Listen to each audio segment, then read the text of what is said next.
الحمد للہ وحدہ والصلاۃ والسلام علی من لا نبی بعد اما بعد۔ میرے محترم بزرگ دوستو، حق کو باطل سے الگ یوں عقلا کرتے ہیں، حق کو باطل سے الگ یوں عقلا کرتے ہیں جس طرح پھول کو کانٹوں سے جدا کرتے ہیں۔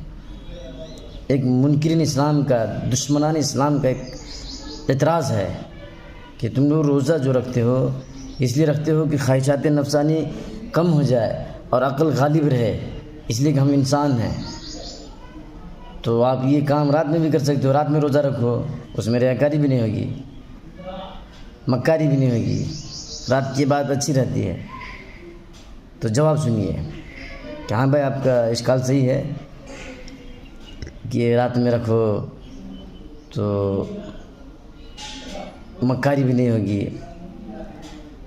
لیکن رات میں روزہ نہ رکھنے کی وجہ یہ ہے کہ رات میں آدمی طبعی طور پر خواہشات سے، لذات سے، شہوات سے بے خبر ہو جاتا ہے، سو جاتا ہے، کسی چیز کا ہوش حواس نہیں رہتا۔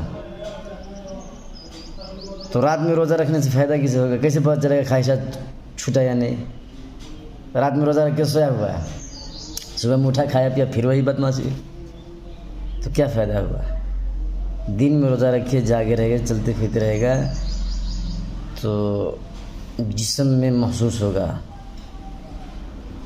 نفس، شیطان، خبیث، خواہشات یہ سب نہیں کمزور ہوتے جائیں گے، کھا نہیں سکتا، پی نہیں سکتا، چل نہیں سکتا، لڑ نہیں سکتا، جھگڑ نہیں سکتا، گالی گلوچ، بدتمیزی، بری نظر، لوٹ مار، چوری، طاقت ہی نہیں لگے گا جسم میں، تو کرے گا کیسے؟ تو یہ خواہشات کمزور پڑتے جائیں گے، عقل سمجھ بوجھ کھلتے جائے گا، بڑھتے جائے گا، اس لیے دن میں رکھنے کا حکم ہے۔ پھر اس کا ایک سوال ہے کہ اس کو صرف رمضان ہی میں کیوں رکھا ہوا ہے؟ اپنے اپنے حساب سے رکھو، کوئی شوال میں رکھے، کوئی ذوالقعدہ میں، کوئی ذی الحجہ میں۔ تو بھائی ایسی بات اس معاملے میں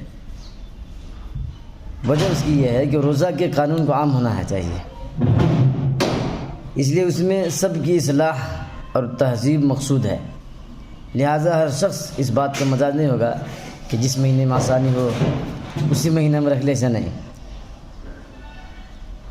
اس بارے میں یہ امر بالمعروف نہی منکر کے انسداد کا اور اسلام کی ایک عظیم عبادت میں سستی پیدا ہونے کا اندیشہ ہے، اس لیے سب کو اکٹھا ایک ہی ساتھ ساری دنیا میں حکم ہے کہ آپ رمضان کا مہینہ پائیں تو روزہ رکھیں۔